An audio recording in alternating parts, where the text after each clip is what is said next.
So I think it's been an amazing time here in the last couple of days, and I'm here to share with you not about ETS, and I represent ETS. We're an organization been in the existence for a long period of time. We are known for assessment, we are known for the measurement side, but we are also known for signaling, right? What's happening in the world with signal, as we call ourselves a measurement science company. I'm sitting in the city. We really wanted to reflect and sort of get a little bit of stock taking as to where we are. I represent ETS on product like TOEIC, TOEFL, ITP, YS, and many other portfolio products. I sit on many of the startup companies board, which essentially makes me very exciting to see this whole structure here. As I do all of that work, I go around the world to see what's happening. So in the last couple of weeks, maybe I've gone to Hong Kong, to Singapore, to Riyadh, and seen and continue to be in Princeton and in London to see structurally what's really happening. And I think in the context of our gathering here, it is important for us to reflect as to where is Germany or where is Europe at large at scale in this whole change which is happening at this point in time. So what I tried doing is to sort of reflect here some of the demographic reality. And this is not true only for us here in Europe, but also in many parts of the world, in Asia as well. Now, if you to look at this data, clearly a workforce population is a challenge, right? And it's the data, it's the stats which I'm sharing with you. So within that stats, if you look at the kind of mobility or the migration which is going to happen is looking like a net migration of anything from 1.3 to 1.6 million people annually. These are large numbers, right? So, and 78% of those cards which is issued today as annually is from Germany. So when I talked about Leipzig, idea, people, skill, mobile, you're already a nation who's moving in direction of really seeing these or trying to take it and start working in terms of getting some of these people from across the world. So the mobility is happening in this country as we speak. Also what you see is some other trends in terms of what is happening in the skills space. So World Economic Forum publishes report on jobs and skills, and some of the data which I'm sharing with you is coming from there and many other reports here. So if you look at 44% of workers, skills getting disrupted by 2030, which is not very far, right? So, we're talking counting years, right? 39% of skills will be obsolete in the sense that today we did a human progress report, ETS, and one of the biggest fear the youngsters shared with us is the whole fear of obsolescence, that, whether my skills would there or not, right? 60% of European workers need to be reskilled, as in the new skills need to be. And I'm sure all of us and you and me, and we're seeing this happening every day, and we've, it's not nothing which I'm sharing with you as a new data or stats. Mobility imperative within that. So how does it impact in terms of our mobility side? So, if you look at 80% of employees, you use skill-based hiring, right? So in the past, if you look at historically, the knowledge was very important. So if you go back in your growing up age, you go from schools to university, and when you reach university, there's sort of something there waiting for you that you'll graduate and you do an internship job is going to be waiting. That seems to be challenged at this point in time, and that's real. That's not challenge in one geography, that's challenge everywhere. 14 million EU citizens living within the European mobility I'm talking about. I mean, forget about Asian mobility. We are large in Japan, Korea, Taiwan, and we operate at a very good different scale. We see mobility within Asia also happening. So Vietnamese going to Korea, Korean going to Japan, Chinese folks going to Japan. That kind of, within look at 14 million, which is a very large number, right? 70% of international roles, is core language skills required to be done. Today when I was listening in the morning and with my Google translator on, I was only feeling that if I wouldn't know by the next conference, I will tell Daniel that half of my speech should be in German. And that's going to make me relate to you better. So how do you relate to the workforce better? And in the last slide, Rudy was talking about the cultural fitment. How do I understand you better? How do I know you better? How do I behave like you? These are the real challenge which every other country. I was in Japan, and Japan is again another sort of mobility case study. They're now actually debating what kind of and where do we get the people from? And are they going to be working with us the way we work? Or are we going to be spending enough time to reskill them and to get them fit into the society Japan is?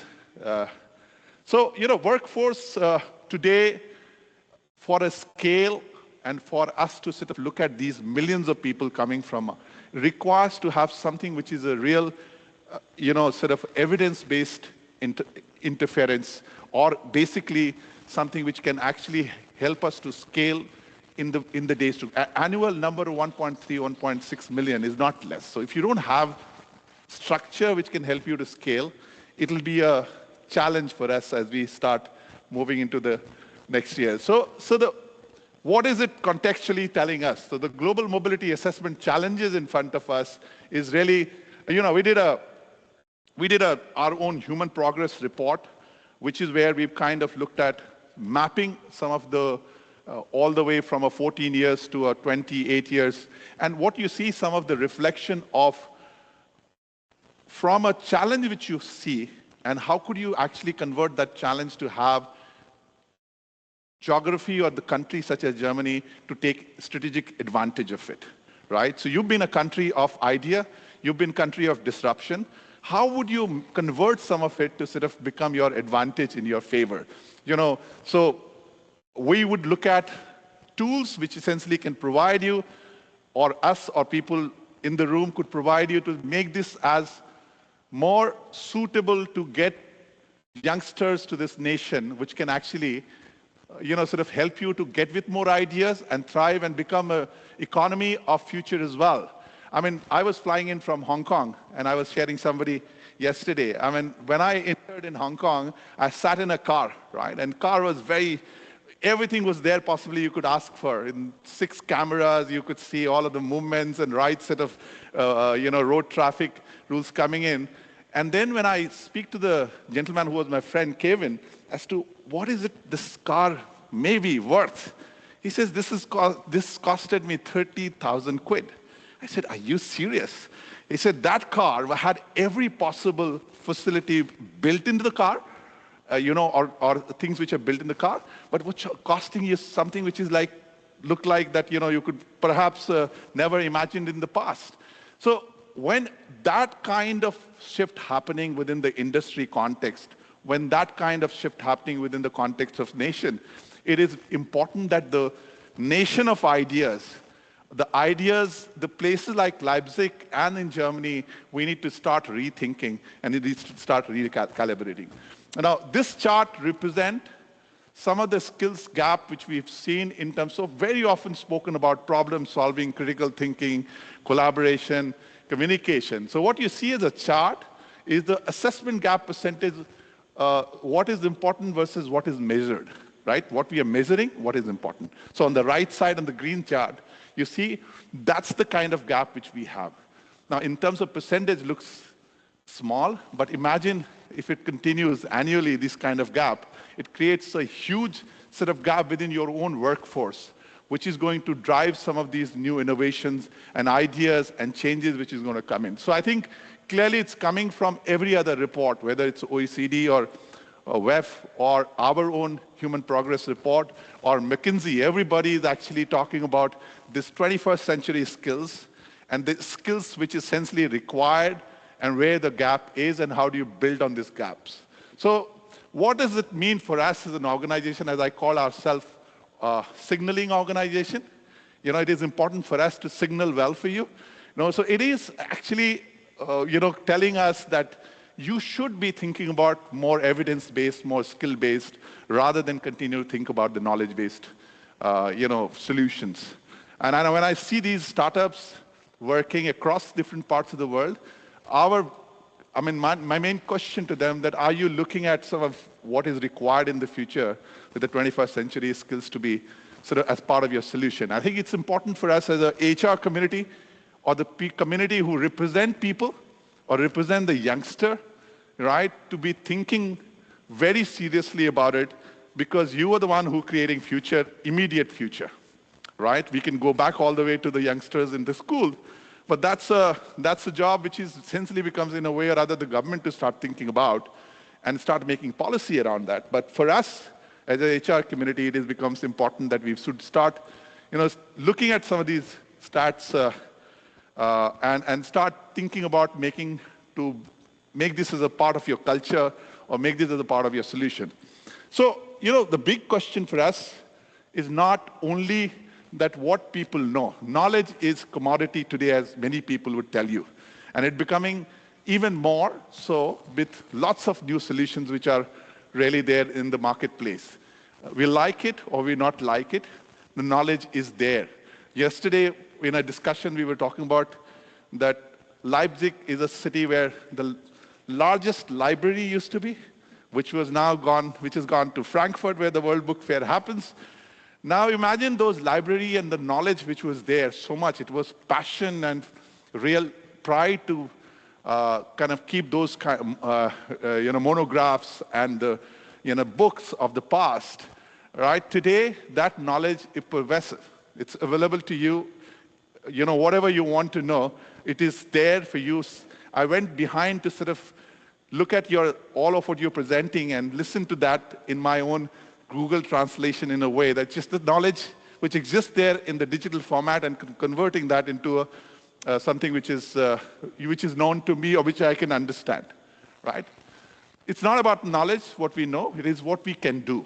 And that's where the skills is playing a very important role. So I think what it does, that when you look at this and try imagining a convergence of often talked about this whole human intelligence and artificial intelligence. So we were in the digital era, and it was easy in a digital era for you to sort of look at, search, and process the knowledge. In an era of intelligence, where there's a convergence happening, it is important for us to understand what does it mean for that convergence, and how can we have that convergence helping us, our skilled workforce, for them to be converted into what we could do rather than continue to have a structure which is more of a knowledge-based. So I think we are in the language assessment space. So it's important for me to give you a little bit of spin on that. This is not a sales spin, that's just a reflection of what's happening.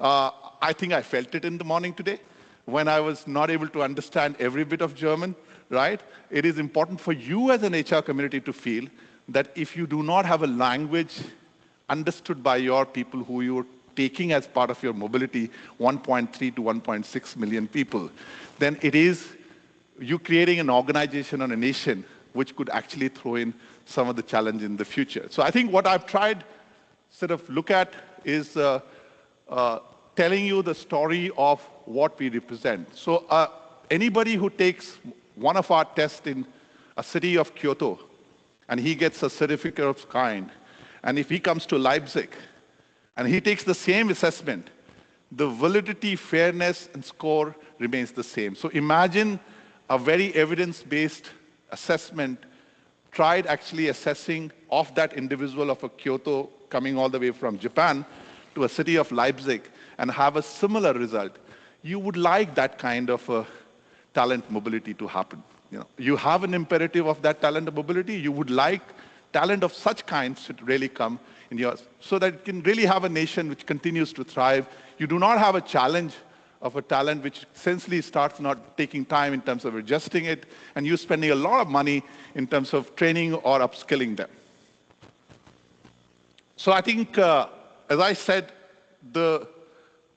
it's a time of convergence today, and I've tried actually playing this with an example here. And we've had a different example when I was in Hong Kong of a Korean airline. We work with about 49 airlines, and our language, if we can actually call that, some of our airline industry colleagues, tells us that you are the language of airline, right? We connect airline. 49 airlines, JAL, Air France, or Cathay Pacific, Singapore Airline, when they come to us, and in the same time where they're also struggling on this whole, sort of convergence story, they look at us as to how this convergence story of technology, scale, and evidence-based output could actually help them to sort of scale in different parts of the world, right? So I think clearly this chart presents you a case study of Air France, where we work with them at scale, and try see how can we work with HR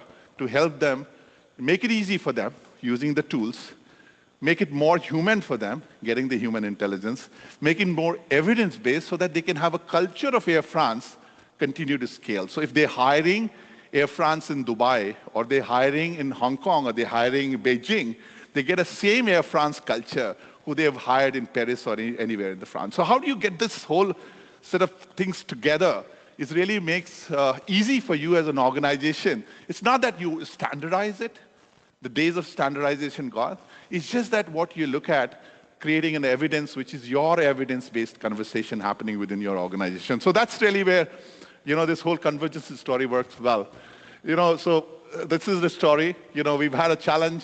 We came up with this solution and kind of provided a solution to them, which essentially become a good solution for them, not only for Air France, for many other airlines. We work with the energy sector, with some of the largest energy companies who are really expanding across the world. Yesterday, we were talking about some of the great industry. These are all the fashion industry coming here and trying to source, supply chain industry coming here and going abroad. Some of your logistic company going from here to outside. How do you look at creating some kind of common language or common standard way of assessing them? So I think what I'm trying to actually tell you, the yesterday, today, and tomorrow's story, that knowledge was important yesterday. You've had a standard, static annual reviews, one size fits everything kind of story in the yesterday's scenario. Today, we're looking at more adaptive, real-time feedback, personalized pathways to be curated using or leveraging the power of technology. But what is required tomorrow, and I think this is where we should be debating and talking about more in the setup like this, now that we know everything, but this is like over the years, we're also a research organization, over the years telling us the continuous intelligence, more and more data, more and more analytics, kind of a lifelong learning, prescriptive learning in a way that you can adapt to those, various kind of situation given. Those are the kind of competence and capabilities required in the days to come in. So I think this is where we're spending a lot of time thinking about it, and I think organizations set up like this with Daniel doing over the years, and with all of you supporting this, really gives us a chance to have a very open and fair discussion, and with the responsibility that as a collective community of HR or collective community of organizations such as ours come together and start thinking in the direction. So I think technology has really exists today for many forms and factors. Research has proven the next frontier is how do you look at putting this together in convergence and try making it as one story, which essentially helps youngsters, which helps mobility, which helps real set of cultural fitment, etc. So advancing the science of measurement to power human progress is our vision. That's a signaling. Right? We give you a signal. Measurement is signaling, right? So I think we give you a signaling, and I think we continue to work in that space over the years. We are a research-based organization, headquartered out of Princeton. We are at scale in Europe. We do a lot of work in Asia. We're a fast-growing organization in China, right? So last year, about 27, 28% sort of growth. We're growing in Asia in many countries like Vietnam, Japan, Korea, doing a lot of work in Latin America. So that just really makes us humble. That gives us an opportunity to come to you and come to a Leipzig city and say, you are a city of idea, you're a city of disruption, you're a city of innovation. Why should we not share this with you? And why should we not collaborate and try seeing and imagining a world where we can help us to sort of look at the ahead of those disruption and make sure this makes it even better for tomorrow. With that said, I think that's the, I'm getting into the next presentation, but that's the mission of ours, continue to be a measurement science, and I think we'll look at working with you and collaborating with you and see what we can do together. Thank you so much for inviting me here, and I'll look forward to have many conversations with you. Thanks. Ratnish, please stay with us. Ratnish, ja, von ETS Global. Thanks for your insights. The global perspective was very exciting to have that here on stage. And I just want to highlight one thing. You had 3 opportunities for today. One was in Saudi Arabia, right? Yeah. The other one in Princeton. That's right. But you chose Leipzig. Yes. Thank you. But why? No, so SMC, one of the large semiconductor company, was coming us visiting with the team there in Princeton. Riyadh was education conference at scale, because Riyadh is a great destination, 2030 vision. They're looking in terms of this. Leipzig, when I went in terms of looking at your history, disruption, innovation, ideas, it was very humbling. And I think when it got combined with what Daniel is trying to put together with a community such as this, I thought I will have the most learning here in this than the other conferences where I would have gone spoken and had the similar keynote, but taken away, not as much as I could. I mean, those are great conferences as well, and I want to be, kind of revisiting and going there. But this is like exciting for me. So I think it's a city, it's a culture, your idea of innovations and idea of looking at world tomorrow, that's just got me attracted to this. Thank you for addressing the Leipzig feeling in our history here. Yeah. We really appreciate it. Please stay with us. Ich möchte, and let me slide to German just for a moment. Ich möchte Daniel und James vom Konferenzteam noch mal hier hoch bitten. Das ist ja ein Platz, wo ihr Einblicke bekommt, wo HR gerade steht, was Tech kann in diesem Zusammenhang. Aber es ist eben auch ein Platz, wie er schon gesagt hat, wo wir in Verbindung treten und im besten Fall Allianzen schmieden, vielleicht auch Geschäfte machen. Und das wollen wir jetzt auch tun und wirklich ganz plakativ hier vorne auch noch festzurren und zeigen. Dann jetzt ein bisschen in anderer Funktion aber hier. Erzähl mal kurz. In English. Yeah, in English. Okay, switch. Yeah. I'm sorry. Yeah. Now it's getting a bit complex, but as we're all global mobility and HR guys, we are used to think in complex ways. So this is SpinLab. It's the HHL accelerator. HHL is a business school. I took my MBA at the HHL like 10 years ago. And there's this accreditation. So if you take these tests and if you want to get your MBA or your MSc or whatever, you have to be accredited to a certain standard. And the standard here is AACSB. AACSB is a US American standard.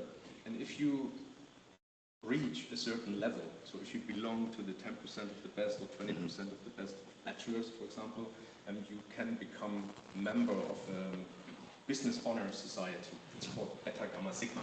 And that's, I think we see it on the next slide. Yes, this is Beta Gamma Sigma. It's a great community, and I'm now making advertisement for that. It's an American-based community. In Germany, people would think it's a schlagende Verbindung or something. It's not. So I got this membership because I qualified to be one of the 20% best of my year or something when I graduated. I could buy for an admin fee of 80 euros, or I could buy the membership of Beta Gamma Sigma. So back in 2013, I just paid the fee and thought, great, I get a nice picture. And then 10 years later, or 8 years later, when I moved from my corporate role into independence or freelancer or build my own companies, consultant, and being entrepreneur, I thought, where are the networks? I need to generate money. I need revenues somewhere, and so I need to tap into my networks. And so Beta Gamma Sigma came up. I thought, this is a network. Back then they were claiming to have 600,000 members worldwide, and it's, if you think about it, it's the top guys. It's the top guys from business schools. So this is a great target area for doing business and making money. And so I reached out, and at the time they were looking for a president here in Germany. You are the president. Chapter. So I just applied to be the president. Now I'm the president, and I'm looking. Mr. President, great to have you here. Always looking for as many, guys know me. I'm always looking for collaboration, continuous learning, and driving the global mobility to the top line. And so I thought, why not connecting Beta Gamma Sigma, which is this business honor society, with a great global network, standing for global collaboration and for continuous learning, why not connect them with great players like ETS? And I also wanted to mention ETS is one of the big sponsors this time, and EY is the second big sponsor. So I'm always looking for collaboration, and this is the opportunity we have. Sure. We share the values of lifelong learning, we share the value of long-term thinking, collaboration, and so I thought it makes sense we make this now fixed somehow. So we signed a memorandum of understanding. ETS and Beta Gamma Sigma, they will collaborate starting in Germany, and then we build the bridge into the US. That's right. And this is how we can tap into the great market and a great network of people pushing the boundaries and helping us succeed. Yeah. So thank you very much, Agnes, for being open and coming here to Leipzig, and then also leaving with us. In a way, we're trying to tell you that we're getting more opportunity for us to sit together, have a cup of coffees, brainstorm ideas, and try see not only in this room the ideas really go. We bring in a lot of people from different cultures and contexts, and this whole community creation can actually empower us to do many things in the future. So it's a wonderful sort of people such as yours, and I think we're trying to get some more wonderful people around the world and get it even better for us. Yes, so we're going to accelerate, like the accelerators. Yeah. I think we need a handshake, just as a sign. Yeah. Big applause. Thank you.